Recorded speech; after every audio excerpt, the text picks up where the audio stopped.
Hello, hello, hello, fellow trend watchers, friends, fellow truth seekers. Welcome to Trend Watching's monthly trend webinar. So if you know anything about trend watching at all, you know that we publish a big free trend every month. Loads of you subscribe to it. Goes out at the start of every month. And these days, we also accompany that with a webinar. This webinar, the webinar you're tuned into now. So last month, if you tuned in, you had my colleague in New York, Max. This month you have me. Here's a picture of me. My name's David. I'm Global Head of Trends and Insights. That means I'm head of the trend analyst, the content team here at Trend Watching. There's a picture of me just in my, it's not a presentation, I'm just in my living room. I like to put some lights up, you know, talk to myself about trends. That's how I chill. That's how I chill. So head of the content team. We're the team bringing all the content. We're the team doing the workshops with you, doing the presentations. We're lucky enough to work with some amazing brands, send our content out to a lot of marketing teams, innovation teams, CEOs, some really, really great people. But today, I want to talk to you about the big trend briefing that we just published called The Global Brain.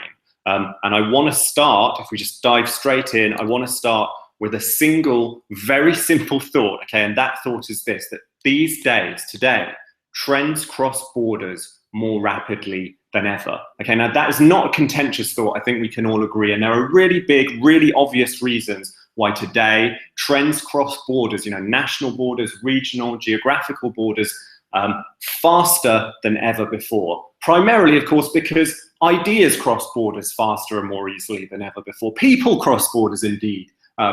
More often, easier, faster than ever before. And that's why consumer trends, and we all feel this, right? We all know it instinctively. Consumer trends just travel around the world much more rapidly than ever before. What's one key consequence of that? One consequence is that no product, no service, no experience, no business model, no artifact of consumerism really remains in one place for long.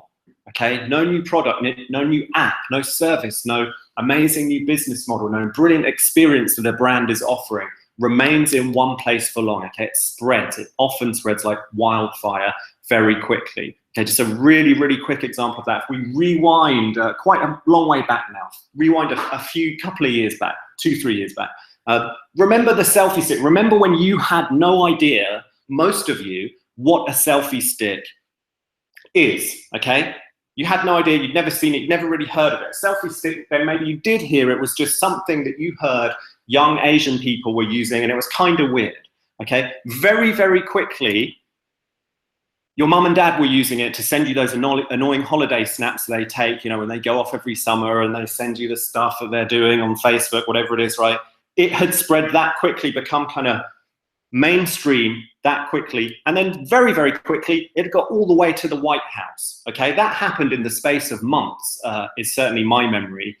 It just spread around the world very, very rapidly, much more rapidly than some new product, new service, new experience would have done, even just a handful, even 10 years before, okay? That is, you know, we all remember that. It's very simple. It's a very, very interesting sign, indicator of the way trends these days just spread around the world. And innovations, you know, manifestations of trends, new products, new services, spread around the world much more quickly than ever. Now, of course, I spend my life talking about trends, right? I'm obsessed with trends. And when I talk to clients about trends and we talk about how fast the consumer arena moves these days and how rapidly trends spread around the world, the big thing I hear time and time again, the big worry I hear is, how old is, you know, this trend? Are we soon enough for this trend? Has this trend worn out? Has this trend gone away? Is it over? Am I too late for this trend?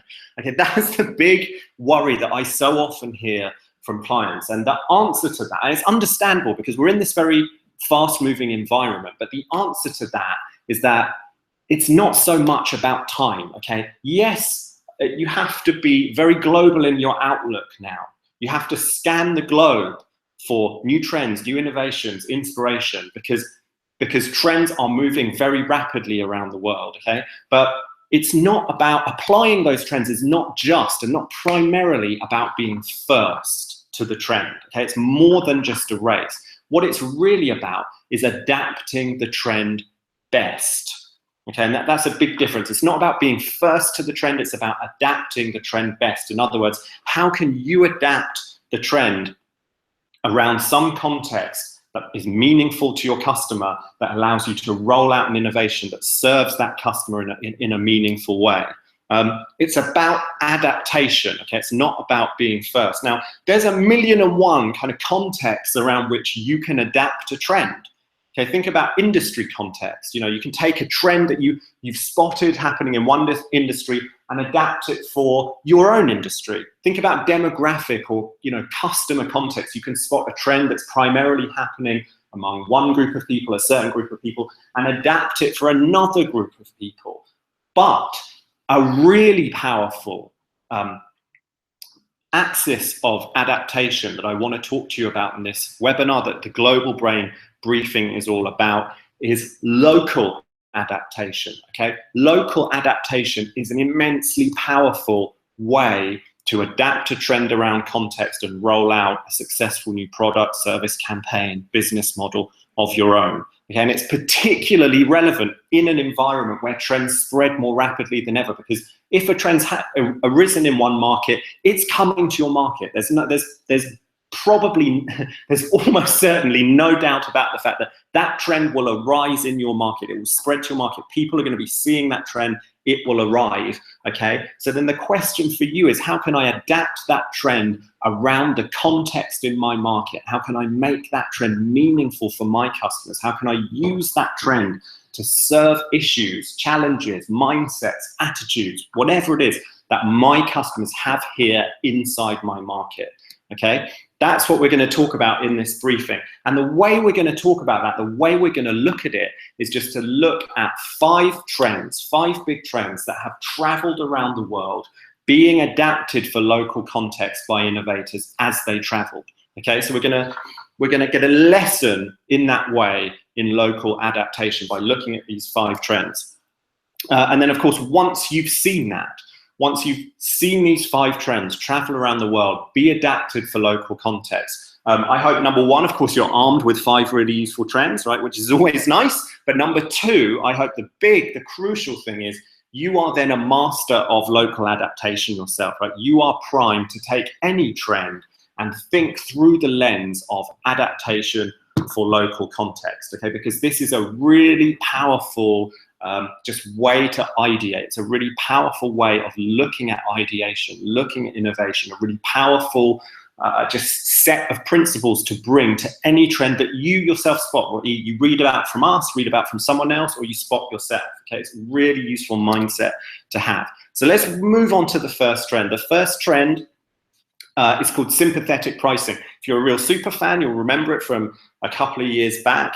Sympathetic pricing is about pricing that addresses a personal challenge or a shared challenge, but we'll define it more thoroughly in a minute. I just want to take a second here to touch on this, what you can see in front of you. This is our megatrend framework. So if you're a premium client, and thank you very much for tuning in, if so, if you're a premium client, this is already deeply familiar to you. These are our 16 megatrends, okay? The 16 big directions of travel in the consumer arena. They're slow moving, they don't change year on year, that taken together capture the entire trend watching view of the consumer arena, okay? And all of the 100+ trends that we track fall somewhere into this megatrend framework. So when I tell you that we're going to look at a trend called sympathetic pricing, I'm sure it comes as no surprise to learn that one of the megatrends that falls under is the pricing pandemonium megatrend, because that's our megatrend via which we capture the evolution of pricing in the consumer arena. That's the megatrend that all our pricing trends fall under. And it will make more sense in a minute that it also falls under the human brands megatrend, okay? Because that's the megatrend through which we track this epic, year-on-year evolution of a demand for brands that have a human side, that move beyond the transactional, that really show they care. Okay, so that's where sympathetic pricing falls. Often trends fall in in more than one megatrend. Some fall in just one megatrend. But I'd hope that's just some useful context for you. Okay, so as I said, sympathetic pricing is about brands that truly care, and not only that, are prepared to put their money where their mouth is when it comes to that caring. Okay, we talked just now about human brands. We know there's been this epic sort of decade on decade, year on year shift towards moving beyond the transactional, towards building a relationship with consumers that is human, that is more than just buying and selling. Okay, and that's what the sympathetic pricing trend is. It is an evolution of that shift, because it's about saying, if you truly care, if you really want to show your human side, why not actually offer me a targeted deal, a targeted discount that addresses some personal pain points, some personal difficulty, some challenge, or some shared challenge, some big shared issue that's out there in the world. Now, we first saw this trend arise in South America way back in 2013. Okay, it feels a long time ago now, but we published these examples way back in 2013. And there's a few here that I just wanted to hit you with. We saw a cluster of examples around the same time in 2013. One was a movie theatre called Play Art offering a discount to drivers, a discount on cinema tickets to drivers who are being affected by traffic calming rules. So the rules sort of say, if you have a certain registration number, you can't be on the road between 5 and 7 p.m. This Play Art cinema said, if you're affected by the traffic calming rules on a certain day, we will give you a discount on a cinema ticket. Just to address, just to do something nice for you, okay? You're being slightly bothered by this pain point. We are going to address that pain point with a targeted discount for you. Then we saw an example similar in nature. This was the domestic appliance brand BGH saying, the hotter your apartment is, the greater the discount we will give you on a new air conditioning unit. And they had a platform where you could put your sort of postcode in, your location in, and it would measure how hot your apartment is and figure out your discount. But essentially the same principle. Okay, we're going to take a personal pain point, a personal challenge, and offer a targeted discount to address it. And then we saw a final example, quite a funny one, better, from Venezuela. An optician called Opticolor just addressed the pain point that is aging, okay? It's one that some of us already know, the pain point that is growing older by saying, the older you are, the greater the discount we're going to give you on a new pair of glasses. Okay, so that was a cluster of 3 innovations, a really interesting evolution of this shift towards brands being more human, towards moving beyond the merely transactional, that arose in South America at that time, for certain reasons that we could go into about, consumers looking to brands to lend a hand in difficult times, to help them out financially. You get this merging of financial concerns with the concern around human brands to create this amazing new trend, sympathetic pricing. But just take a look. This is the crucial point we want to address today. Just take a look at the way that's traveled the world since then, being adapted for local context as it's gone. Okay, and the initial examples I showed you were quite playful, essentially addressing fairly playful, fun pain points, personal challenges.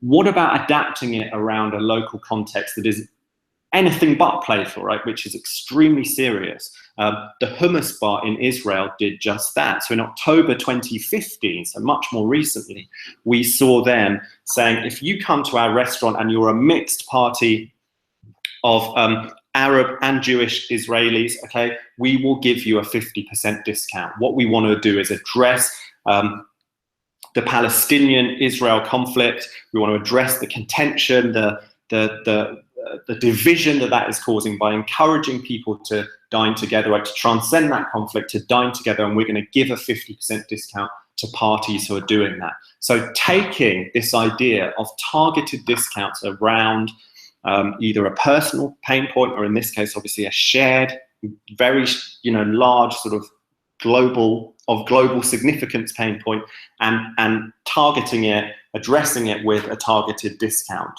Okay, so you can see how they've really taken that idea, and of course they have adapted it for the local context that is the Palestine-Israel conflict. Okay, so really, really interesting local adaptation. This, another local adaptation, so very recently, March this year, The White House started talking about how too many Americans lack access to affordable diapers. Okay, they cannot afford them. And the White House was saying this is bad, we have got to do something about it. So the diaper brand Cuties got together with the US-based e-tailer Jet, okay, and worked on their packaging, stripped out everything that was unnecessary in order to get the price of a packet down from about 50 cents to about 17 cents, or sorry, the price of a diaper down from about 50 cents to 17 cents. So again, you can see taking local context, taking this big call from the White House for innovators to address that challenge and applying the trend to it. So again, a really interesting adaptation of the trend, sympathetic pricing around local context. Love this one. This is a really cool one. This is the Dutch airline Transavia. What they said between February and April 2016 is we're going to give a discount to anyone traveling to the island of Lesbos to help out with the refugee crisis that's playing out there. Okay, so again, taking a shared challenge, taking a shared concern, which is, I want to go and help, I want to go and do something, and targeting that with a discount, applying what we call some sympathetic pricing. So you can again see how they've taken the local context. In this case, I suppose you'd call it a European, a continental context, and they've adapted the trend sympathetic pricing around that context. So 4 really interesting examples of local adaptation. The key thing for you, and we're going to hammer this point every time, is what could your adaptation be? Okay, think about your context, your local context. What are the challenges that people are facing in your market? What are the personal challenges? What are the shared issues? What are the shared concerns? And how could you target those in a way that's meaningful for you, right? A way that you can execute. How can you target that local context by offering some sympathetic pricing? Okay, so for an airline, it was travel. You need to get to a certain place. We have this shared concern. We're going to give you a discount. For a restaurant, it was about coming together. Okay, it was about social cohesion. How could you take a local context and meaningfully apply some sympathetic pricing to it? So a really powerful question to ask yourself. Okay, second trend I want to look at, all on messaging. So this trend starts really with just the insight, just the observation really that messaging apps have conquered the world. Messaging apps are huge. Okay, 6 out of 10 of the world's most used apps are messaging apps. And we all know, we all sense it around us. We can, we're all using them. But 6 out of 10 of the world's most used apps are messaging apps. Is absolutely amazing. And we started to talk about 2-3 years ago about this trend, all on messaging, that arose first in Asia. Okay, and this all on messaging is about messaging apps becoming crammed with all kinds of features to the point where essentially they become remote controls for daily life. So you can order a taxi, order food, plan, budget, do all kinds of things within a messaging app. And we were seeing how consumers, particularly in Asia, were just getting more and more and more done, spending more and more time interacting with more and more different kinds of people, brands, organizations via their chosen messaging app. Okay, and just a few statistics here. I mean, you can see the insane numbers. The monthly active users for these messaging apps have gone insane. Now, we don't need to dwell on that. Okay, this is where we first saw it. As I say, we first saw it arise in Asia. We saw a cluster of examples in 2014. And of course, there are all kinds of reasons, again, we could get into why it first arose in Asia. Okay, for many people in Asia, the first kind of connectivity they embraced was smartphone-fueled connectivity. Okay, so they really just took that and they ran with it in a way that was accelerated, that was just intense in a way that it wasn't perhaps in other parts of the world, Europe, the USA, where we had become accustomed to connectivity on other platforms first, right? So I think that's one big reason why this all-on messaging trend first started in Asia. But some of the examples we saw that first started to get our attention were, for example, in July 2014, we saw WeChat partnering with Easy Taxi to allow users very simply to just order a taxi within WeChat. Aha, interesting, something new. You know, we've spotted, and that's constantly we're on the lookout for you. You guys know, most of you know, that our methodology is so innovation based. You know, we're constantly on the lookout from our spotting network around the world for innovations that are doing something new, that are going to rewire customer expectations in some way. Okay, that's when we get really excited. When we see something like this, ordering a taxi through a messaging app, then we get extremely excited. Like, that's the kind of geeks we are. That's the kind of innovation geeks we are. Okay, so we saw this. We saw a cluster of other examples like it. Okay, later in the year we saw them partnering with Food Panda to order takeaway, and so on and so on. It spread to the Philippines, Singapore, Malaysia. Okay, this trend all on messaging started to take shape.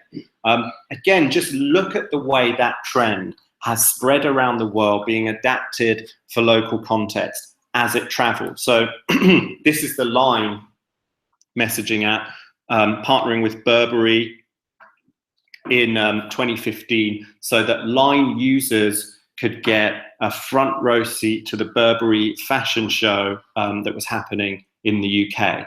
Okay, so a really interesting just way of allowing Japanese consumers just a window on something that's happening far away, serving that thirst they have for, you know, Western fashion culture, essentially.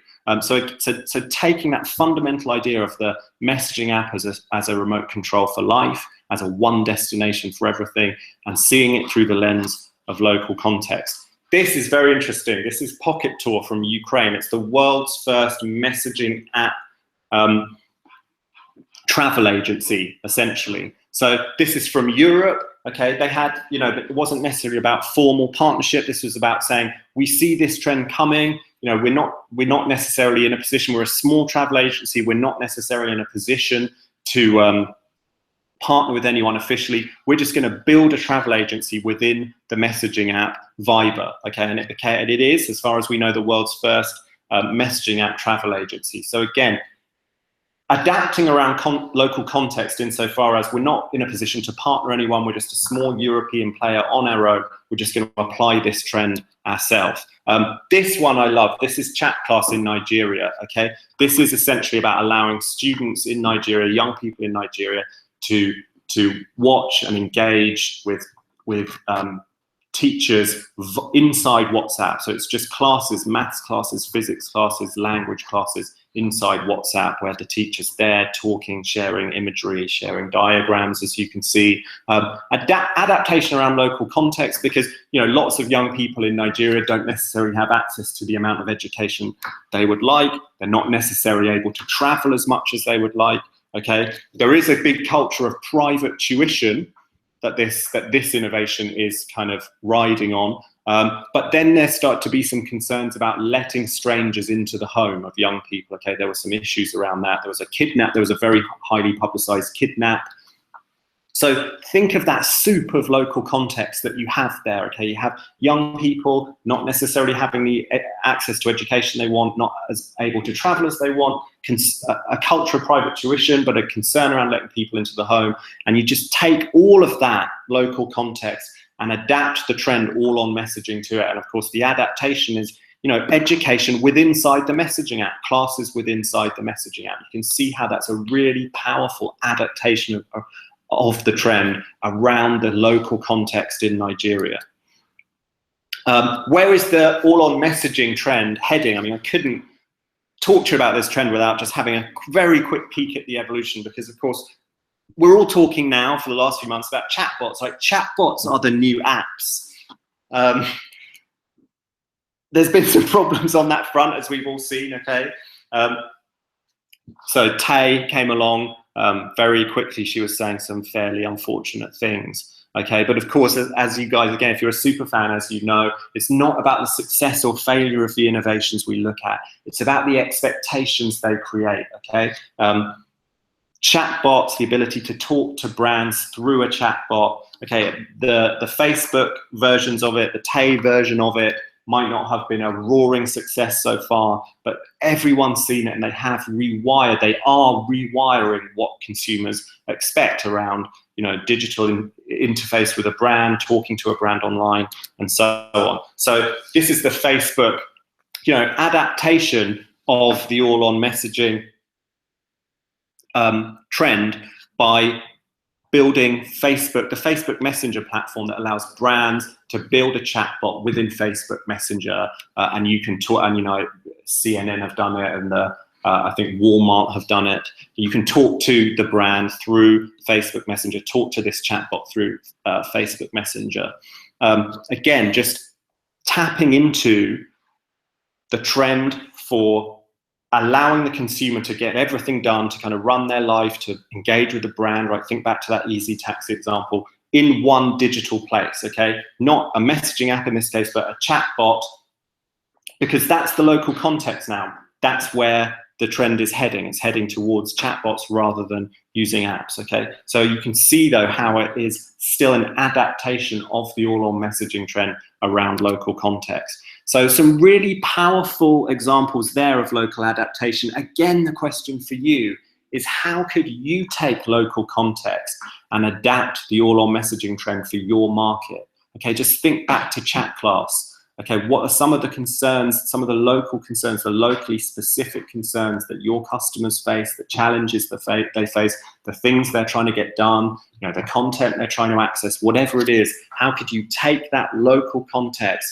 and apply the all-on messaging trend around it? Sometimes ideating around a trend, it feels so broad, it's hard to know where to get started. You can have so many different aspects of the trend, so many different angles of it. And it's very hard to know, where should I turn? How can I get started with this trend? Local context is a really powerful way in. It's just a really powerful way into the trend. Start thinking about the trend through the lens of what's specific to your location. Okay, third trend I want to talk to you about is new normal.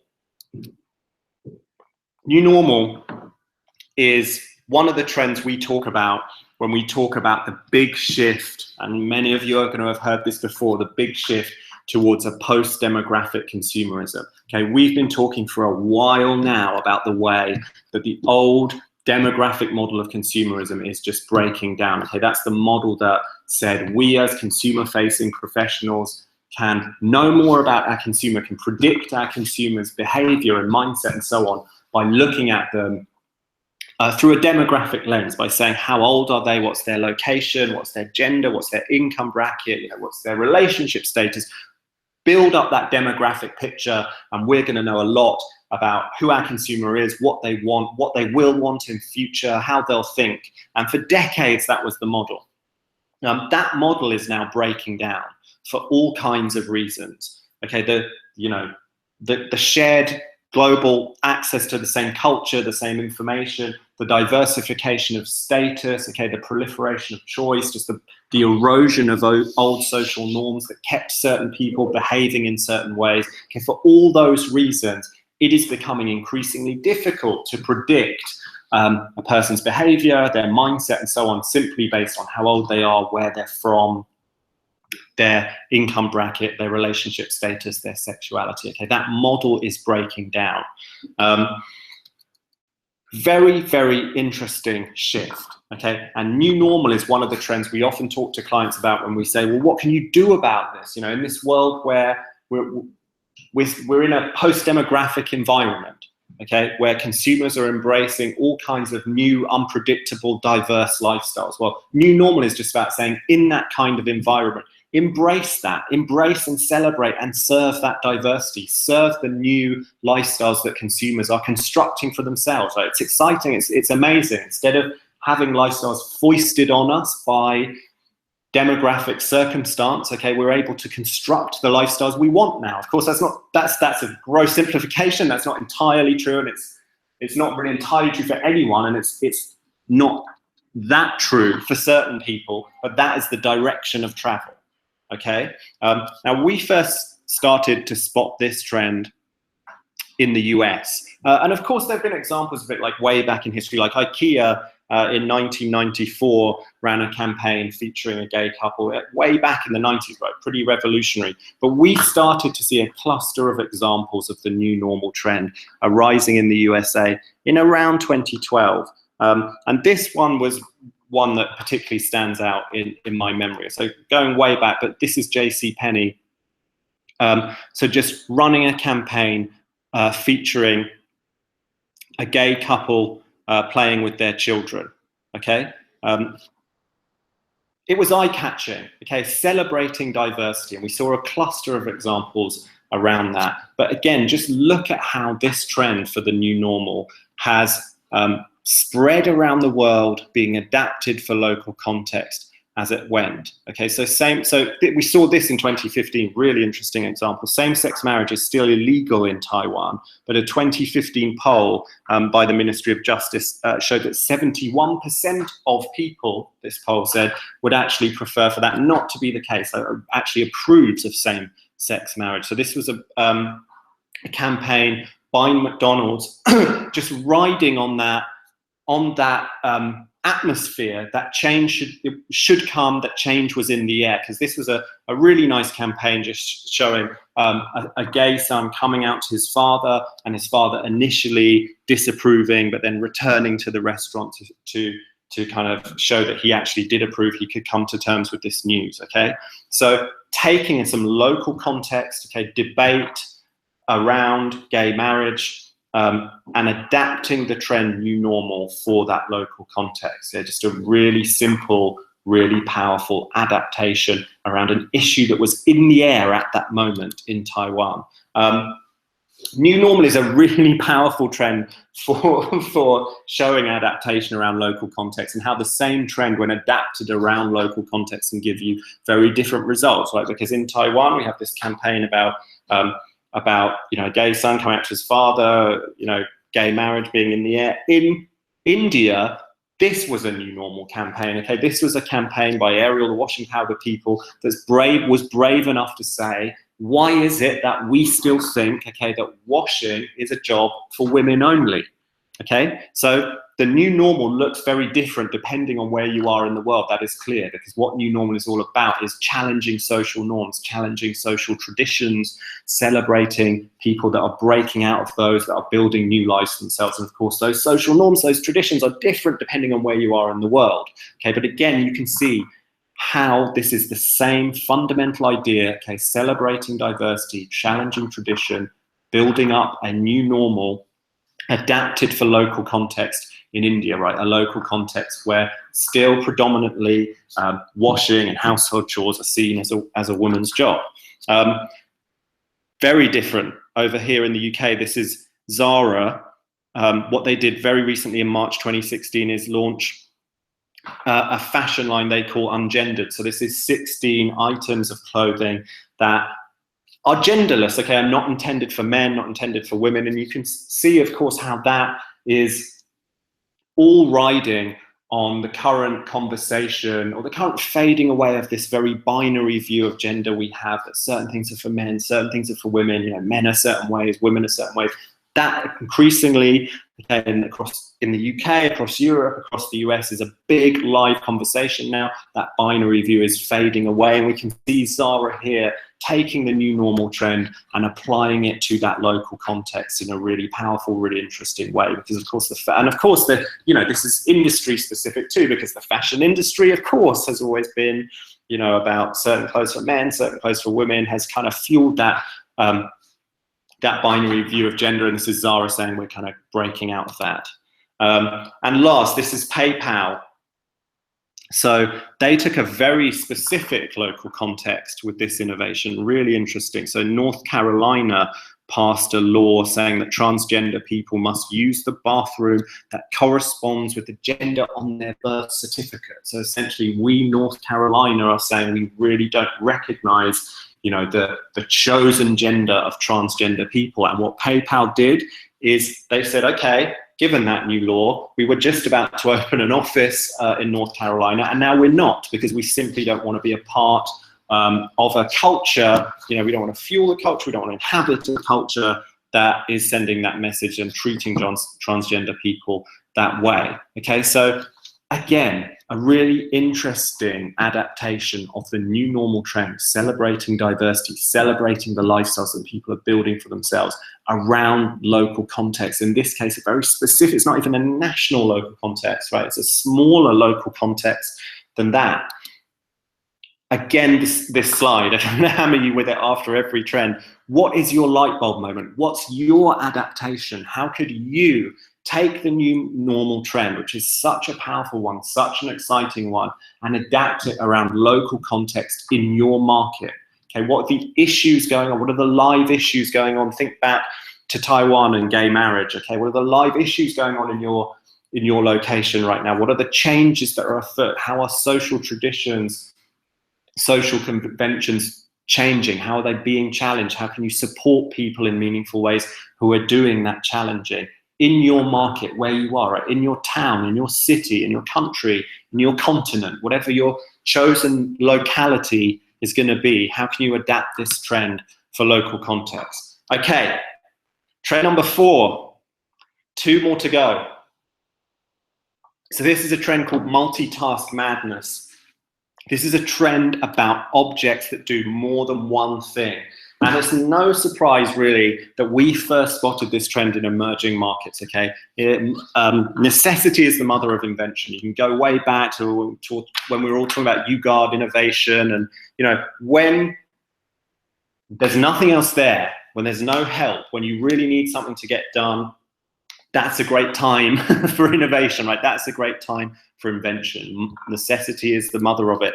And that's why we first started to spot products that embody this trend, multitask madness, in emerging markets. Because multitask madness is simply about products that, for the sake of necessity, perform more than one function. Okay, so everyday objects that miraculously perform more than one function.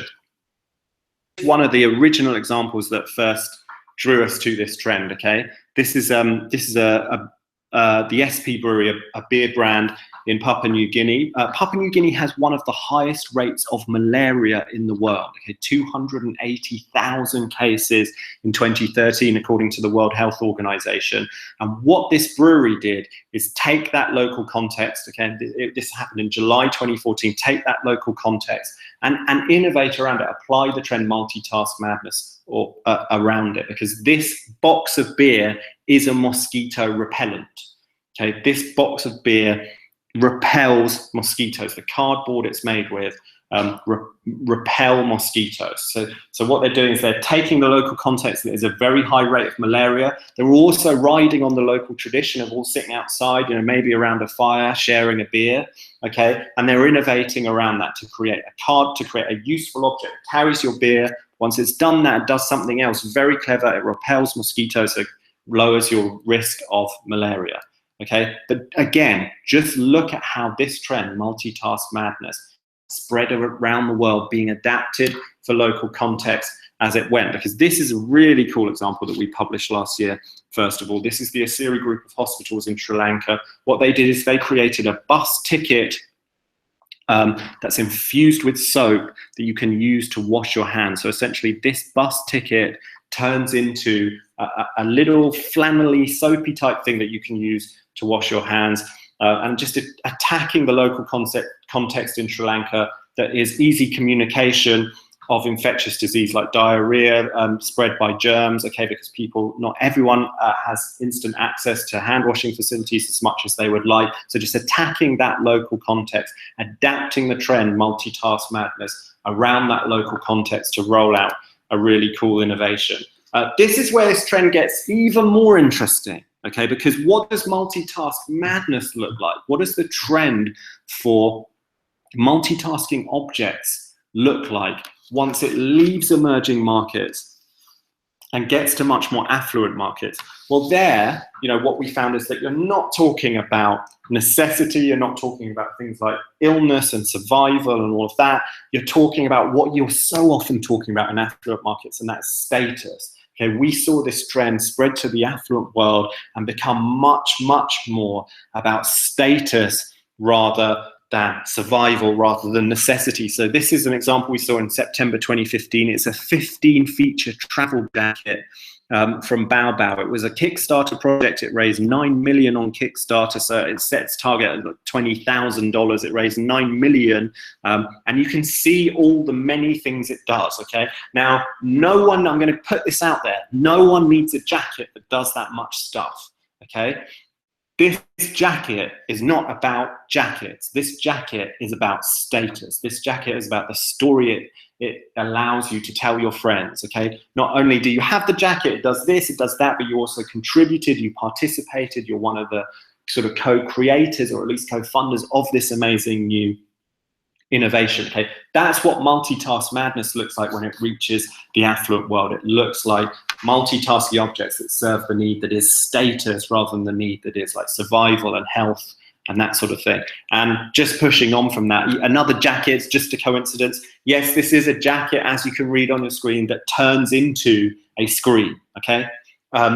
Again, it's not serving a, it's not serving a sort of, it's not about something that's fundamentally necessary to any of us, right? It's clearly about the status, the story, you know, the amazement, the kudos from your friends when they see you wearing your jacket. If indeed kudos is what you would get from your friends if you turned up wearing this jacket, okay? So again, really, really interesting. Ask yourself, how could you take the multitask madness trend and adapt it around local context? Okay, it might be in emerging markets. You know, think back to the bus ticket that lets you wash your hands, the beer box that repels mosquitoes. Okay, very specific local context being addressed. Or it might be in the affluent world where the specific context you're addressing there really is just the endless, relentless, cycling ever higher search for status. Okay, so a really powerful one again to ask yourself,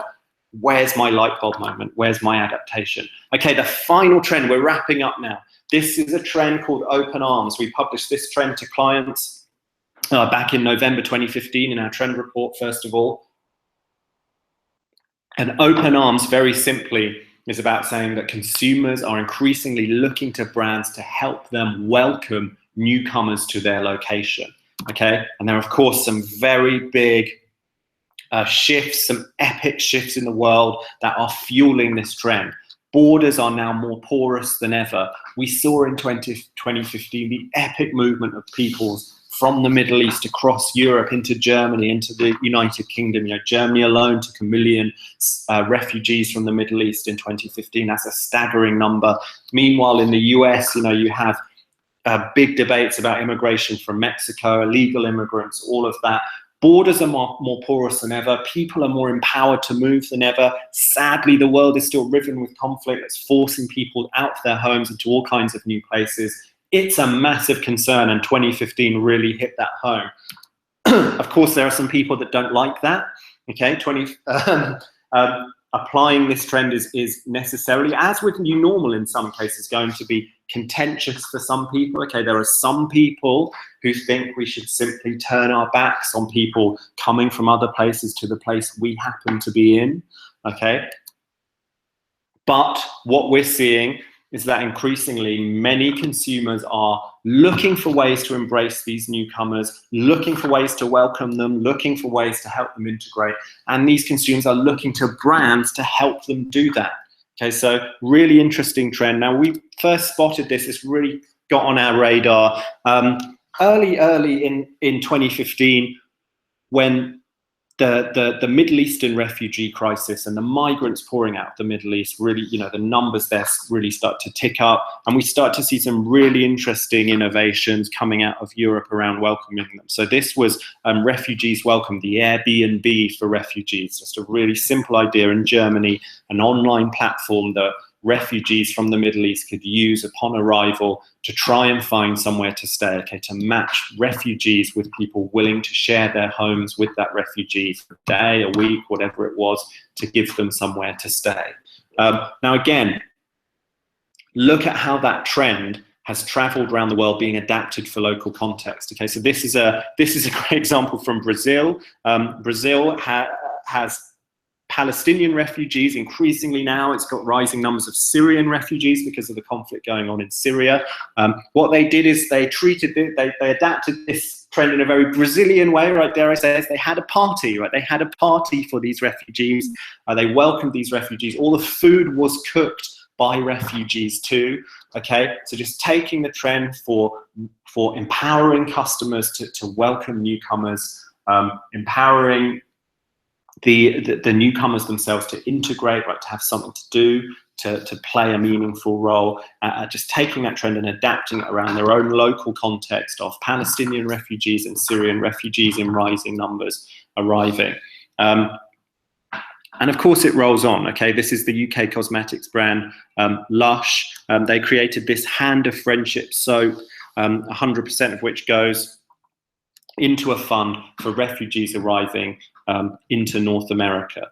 Okay, so again, just taking the trend open arms, taking this trend for consumers, looking to brands to help them help newcomers, help them welcome newcomers, integrate them, give them a foot up, okay, taking that trend and adapting it around local context. So again, how could you take this trend and adapt it around your local context? You know, who are the newcomers arriving in your market, and who are the people, you know, where are your customers who are striving to help them, and how? Like, what do they need? Do they need a place to stay, right? Do they need jobs? Do they need help with integration? Do they need language classes? Like, whatever it is, there's so many things. Think about that local context and think about how you could adapt the trend open arms around it. And of course, that will be not only good for your brand, right? It'll be really great for your soul to do something to help in that respect. Okay, so we've seen there, it's been a whirlwind tour. Thank you so much for hanging in with me. I hope you've seen 5 really powerful trends, 5 really powerful examples of local adaptation. There is, of course, a bigger picture. It's the bigger picture I hinted at right at the beginning. That's our trend framework, this framework of 16 mega trends under which all our trends fall. Okay, so we've seen now 5 trends, and I dare say you could, go off yourself and slot the right trends under the right mega trends. Okay, all on messaging. Clearly, it's about technology, so Ubertech. It's about information, so Infolus. Sympathetic pricing, as we said, is about human brands and pricing pandemonium. Open arms is about welcoming people to your locality, so that falls under our trend, mega trend, local love, that you can see there. Okay, all of these trends, the 5 trends there, all the trends we track fall under this framework of 16 mega trends, which, as I say, will be familiar to you already if you're a premium client. And what this framework does is it just lets us track these big 16 slow-moving directions of travel and just provides context to the trends that we're tracking and lets us think in a structured way about where these trends are heading. Right? That's the crucial thing, because these 5 trends will continue to evolve. Okay, they will in the end evolve into new trends. All on messaging, as we said, it's already evolving. It's already starting to look much more chatbot-ish. Okay, so that's a new direction of travel within the mega trend that is Ubertech. Okay, within the mega trend that is Infolust. Okay, so watching these trends through the context of these 16 mega trends just lets us think in a much more meaningful, much more structured way about where they came from, the trends they've evolved out of, and the trends that they are in the process of becoming. Okay, and we will continue to watch that, of course. We'll continue to track that day on day, week on week, year on year. As for you, you are now primed, I hope, to adapt trends around local context. Okay, looking at these 5 trends is, I hope, super fun, really interesting, but what I really hope it's done is given you that underlying lesson about adaptation for local context, right? That's the key thing. And if you've taken that away with you, looking at trends through the lens of your local context, then I am a very happy man. Okay, you are now primed. There's a few last things you can do. Of course, keep reading our global briefing, keep signing up to these webinars. Lots of trends in the pipeline that I am really excited to share with you guys. Check out to our regional trend briefings. Okay, we talk, this thing's been all about how trends cross borders more rapidly than ever. Okay, so you can take massive, it doesn't matter where you are in the world, you can take meaningful, powerful inspiration from our Asia trend briefing, our Africa trend briefing, and our Central and South America trend briefing, because those region-specific trends that we're writing about in those publications are heading your way, wherever you are. Okay, they are heading your way, they're coming to you probably sooner rather than later. So take a look at some of them now and think about how you can adapt them for your local context. If you're even more interested, right, if you want to join us in that journey of looking at how these 5 trends, and indeed all the trends we track, evolve, you might want to look at our premium service, in which case drop my colleague Sophie a line, Sophie at trendwatching.com. She can hook you up with a free trial.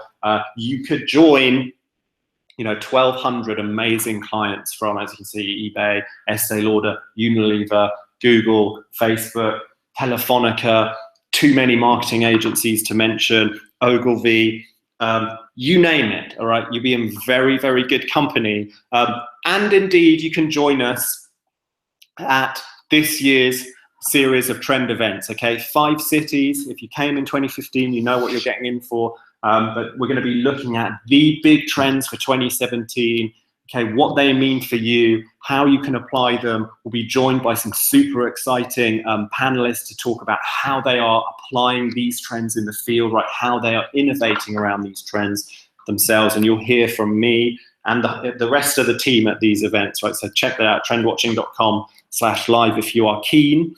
And indeed, if you want to hear this in person or about any number of other trends that we track, I'm always around for talks, okay? You can drop me a line at david@trendwatching.com.